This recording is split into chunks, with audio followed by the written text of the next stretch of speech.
Hello everyone, मैं पवन sir फिर आप सबका स्वागत करता हूं अपने YouTube channel Pawan sir commerce and English classes में। आई होप आशा करता हूं इस कोविड-19 में सब अपने घर होंगे और पढ़ाई का विशेष ध्यान दे रहे होंगे। इसी वजह से मैं आपके लिए हर एक दिन नई वीडियो लेकर आता हूं, जहां पे जो विमर्श पोर्टल MP ऑनलाइन पे दिए गए प्रश्न बैंक हैं उसका मैं आपको हर सब्जेक्ट का चैप्टर वाइज मतलब यूनिट वाइज सॉल्यूशन देता हुआ चला जा रहा हूँ। और साथ ही साथ में उसमें केवल विमर्श पर आपको हिंदी में दिया है, मैं हिंदी और इंग्लिश दोनों लैंग्वेज में आपको बता रहा हूँ।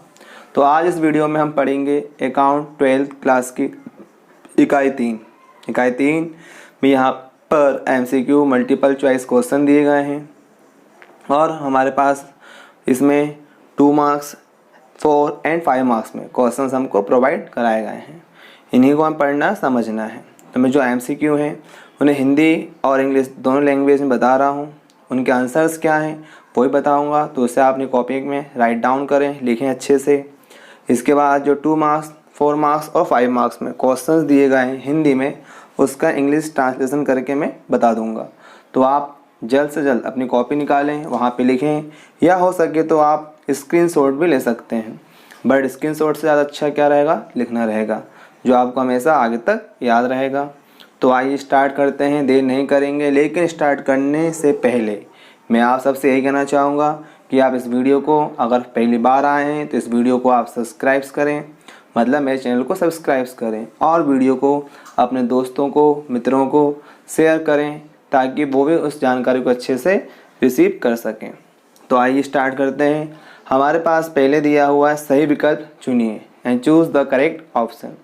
पहला है विद्यमान साझेदारी के लाभ हानि अनुपात में परिवर्तन का कारण होगा। 4 कारण आपको दिए गए, पर जो सही आंसर है वो है आ। पहला, साझेदारी फर्म का पुनर्गठन। ये हिंदी में हुआ, इंग्लिश में। First, the case of changes in profit and loss ratio of existing partners is. First answer है ए, रिकंस्टिट्यूशंस ऑफ पार्टनरशिप फर्म। तो ये हमारा इंग्लिश का हो गया। अब ऐसे आगे बढ़ते हैं। सेकंड हिंदी में दिया है मृतक यानी मरा हुआ साझेदार के उत्तराधिकारी यानी उसका नॉमिनी को देय राशि का भुगतान न करने पर कितने प्रतिशत वार्षिक दर से ब्याज देना पड़ता है। तो इसका आंसर है 6%। ये हिंदी में हुआ, इसका हम इंग्लिश में दिया हुआ है। What would be the annual rate of interest if payable amount is not paid to the debt partners legal executors? Answer is that B, 6%। अब ऐसे हम आगे बढ़ेंगे। थर्ड वाला दिया हुआ हिंदी में, साझेदार के लाभानुपात में परिवर्तन पर संचयों यानी कि जो जोड़ी हुई राशि होती है रिजर्व का विभाजन किस अनुपात में होता है। तो संचय जो है इसका विभाजन जो होगा वो आ, इसका आंसर है, यानी कि पूर्व अनुपात में, पहले के अनुपात में। इंग्लिश में आपको दिया हुआ है at the time of change in profit sharing ratio the reserves are distributed in. Answer is that A, previous ratio. तो ये हमारा हिंदी का इंग्लिश होगा थर्ड में। ऐसे हम आगे बढ़ेंगे। तो फोर्थ वाला दिया हिंदी में, ख्याति का मूल्यांकन आवश्यक होता है, कब होता है। इसका आंसर है सा, यानी कि सी, साझेदारी के लाभानुपात में परिवर्तन के समय। ये हिंदी हुआ, इंग्लिश में भी दिया हुआ है। Valuation of goodwill is necessary at the time of. Answer is that C, change in profit sharing ratio.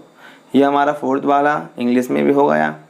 फिर हम आगे बढ़ेंगे तो हमारे पास दिया हुआ है पांचवा, फिफ्थ वाला, नए अनुपात में से पुराना अनुपात घटाने पर प्राप्त होता है, यानी फॉर्मूला है नया अनुपात माइनस पुराना अनुपात बराबर क्या आता है, त्याग अनुपात। यानी पांचवे का आंसर आ, त्याग अनुपात है। इंग्लिश में, when all ratio is deducted from new ratio it is called.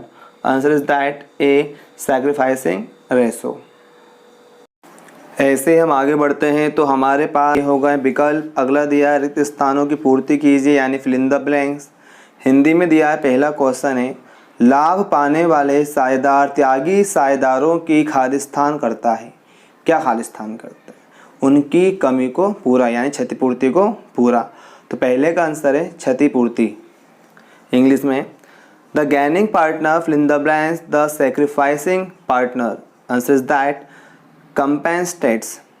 दूसरा, साझेदारी का खालिस्तान साझेदारों के बीच संबंधों का परिवर्तन होता है, तो इसका आंसर आएगा पुनर्गठन। ये हमारा हिंदी हुआ। इंग्लिश में दिया है fill in the blanks of a partnership is a change in relationship among the partnership answer is that reconstitutions. ये हमारे दो हो गए हैं। थर्ड है हिंदी में, ख्याति एक खालिस्तान संपत्ति है यानी कि अमूर्त संपत्ति है, आंसर है अमूर्त, जिसका कोई स्वरूप ना हो। इंग्लिश में है goodwill is and fill in the blanks assets, तो विच एसेट्स, इंटेंजिबल, दिखाई ना दे, आंसर है इंटेंजिबल। हमारे पास अगला दिया है फोर्थ वाला खालिस्तान है। हिंदी में ख्याति पर खालिस्तान नहीं लगाया जाता है।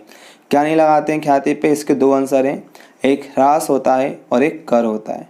चाहे ह्रास लिख कर आए या कर, दोनों ही हमारे सही हैं। इंग्लिश में है fill in the blanks is not charge on goodwill, answer is that we have to answer, the first is depreciation and second is that tax. आपको जो बेटर लगे आप लगाएं, दोनों आंसर हमारे सही हैं क्योंकि दोनों ही जो हैं चार्जेबल नहीं होती हैं किस पर, गुडविल पे। ऐसे हम आगे बढ़ते हैं फिल इन द ब्लैंक्स में। पांचवा हिंदी में दिया है नफ़े के अनुपात यानी कि लाभ के अनुपात में शेष यानी बचे हुए साझेदारों के अनुपात में खालिस्तान होता है। क्या होता है? वृद्धि होती है, आंसर है वृद्धि। इंग्लिश में पांचवा दिया by gaining ratio there is an fill in the blanks in the ratio of remaining partner, answer that increase. तो ये हमारे खालिस्तान हो गए हैं पूरे पांचों, हिंदी और उसका इंग्लिश ट्रांसलेशन साथ में उनके आंसर। आइए तब आगे बढ़ते हैं, समझते हैं। अब सत्य असत्य दिए गए हैं, ट्रू और फॉल्स के बारे में बताना है। पहला है हिंदी में साझेदारों के सहमत होने पर ख्याति का मूल्यांकन किया जाता है, इसका आंसर है, आप एक बार खुद सोचें, तो इसका आंसर है असत्य यानी कि फॉल्स। इंग्लिश में है first goodwill is valued when partners agree to it, answer is that false.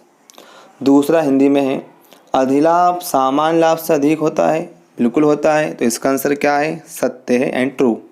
English में है super profit is more than normal profit, yes true, answer is true. तीसरा हिंदी में है संयुक्त जीवन बीमा पॉलिसी का समर्पण मूल्य नहीं होता है, इसका आंसर है असत्य भाई। पॉलिसी कोई सी भी हो, समर्पण हो, उसकी वैल्यू होती है। इंग्लिश में है joint life policy has not surrender value, answer is that false. Fourth है हिंदी में ख्याति की राशि पर निवृत्त साझेदार का अधिकार नहीं होता है, गलत, उसका अधिकार होता है। जिस साझेदार को फर्म से चला जाता है, रिटायर हो जाता है, उसका अधिकार भी होता है। इंग्लिश में फोर्थ वाला retiring partner has no right over the amount of goodwill, is that false. पांचवा है सेवानिवृत्त साझेदार को देय राशि किस्तों में भुगतान की जा सकती है, तो इसका आंसर हिंदी में है सत्य। आगे बढ़ते हैं, ऐसे हम देखेंगे तो हमारे पास अगला दिया है सही जोड़ियां हैं, मतलब मैच द कॉलम दिए गए हैं। तो यहाँ पर जैसे हमने पहले बताया हुआ है सेकंड वीडियो में, ऐसे यहाँ देखेंगे तो पहले आपको ए साइड दिया है, फिर आपको बी साइड दिया, मतलब का और खा। तो का में लिखा नंबर 1 लेखांकन प्रमाप, इसका आंसर है खा का आखिरी यानी ख्याति। दूसरा है कानूनी प्रतिनिधि को भुगतान, इसका आंसर है फोर्थ वाला साझेदार की मृत्यु पर। तीसरा है फर्म से अवकाश लेना, इसका आंसर है निवर्तन। चौथा है ख्याति का मूल्यांकन, इसका आंसर है पुनर्गठन। और पांचवा है पुनर्मूल्यांकन खाता, इसका आंसर है तीसरा संपत्ति और दायित्वों का पुनर्मूल्यांकन। अगर हम एक क्रम मिलाएं खा का आंसर से तो इस प्रकार आएगा 3, 4, 5, 2, 1। ये हमारा हिंदी हुआ। अब ऐसे हम आगे बढ़ेंगे तो इंग्लिश में हमको दिया है ए एंड बी में। तो ए में दिया फर्स्ट अकाउंटिंग स्टैंडर्ड 10 यानी शॉर्टकट में बोलते हैं AS10, इसका आंसर बी का ई है लास्ट वाला गुडविल। ए का दूसरा है पेमेंट टू लीगल रिप्रेजेंटेटिव, इसका आंसर बी में मिलेगा, डी वाला दिया हुआ है। And fourth on the death of partner. Third है to take leave from the firm, answer है बी में फर्स्ट रिटायरमेंट। फोर्थ ए का वैल्यूएशन ऑफ गुडविल, बी का बी यानी रिकंस्ट्रक्शंस। ए का पांचवा दिया हुआ है रिवैल्यूएशन अकाउंट, तो इसका आंसर बी में बचा हुआ एक ही है, थर्ड वाला, यानी कि revaluation of assets and liabilities. तो ये हमारे मैच द कॉलम या सही जोड़ियाँ पूरी हो गई हैं। ऐसे हम आगे बढ़ेंगे। तो मैच द कॉलम के अलावा इसमें हमारे पास एक और MCQ में लास्ट टॉपिक दिया है, और वो दिया है एक शब्द या वाक्य में उत्तर लिखिए, give the answer in word और सेंटेंस। पहला है हिंदी में, ख्याति के मूल्यांकन का आधार क्या है। सभी जानते हैं ख्याति किस पे निकाली जाती है, लाभ पर। इसका आंसर है लाभ। इंग्लिश में, what is the basis of valuation of goodwill. Answer is that profit. आगे बढ़ते हैं। दूसरा हमको दिया हुआ हिंदी में, सामान्य लाभ क्या है। इसका आंसर है जो लगाई गई पूंजी से अर्जित किया जाता है उसी को हम सामान्य लाभ कहते हैं। इंग्लिश में है, which is normal profit. Answer is that which is earn through capital employed which is in the firm. तीसरा हिंदी में दिया है, क्या लाभानुपात में परिवर्तन के लिए ख्याति का मूल्यांकन आवश्यक होता है। तो इसका आंसर बिल्कुल होता है। जब ख्याति का मूल्यांकन होगा तभी वहाँ पर लाभ अनुपात में परिवर्तन होगा, यानी कि लाभ अनुपात में परिवर्तन हुआ तो ख्याति का मूल्यांकन किया जाएगा। इंग्लिश में दिया थर्ड वाला वही है, is it necessary to value of goodwill at the change in profit sharing ratio. Answer is that yes. चौथा दिया हुआ हिंदी में हमारे पास साझेदार को वार्षिकी द्वारा भुगतान करने पर कौन सा खाता खोला जाता है। तो इसका आंसर है वार्षिकी उच्चंत खाता। ये हिंदी में हुआ। इंग्लिश में, fourth, which account is open when payment is given to a partner by annuities method. Answer is that simply annuity suspense account. पांचवा दिया हुआ हिंदी में है, साझेदार का फर्म से निवृत्ति का एक कारण लिखें। तो यहाँ में 3-4 आंसर लिखें, आपको जो अच्छा लगे वो लिख सकते हैं, जैसे अस्वस्थता, वृद्धावस्था, आपसी मतभेद। अगर आप बुक में देखेंगे तो वहाँ पे आपको 8-9 कारण आपको दिए गए हैं।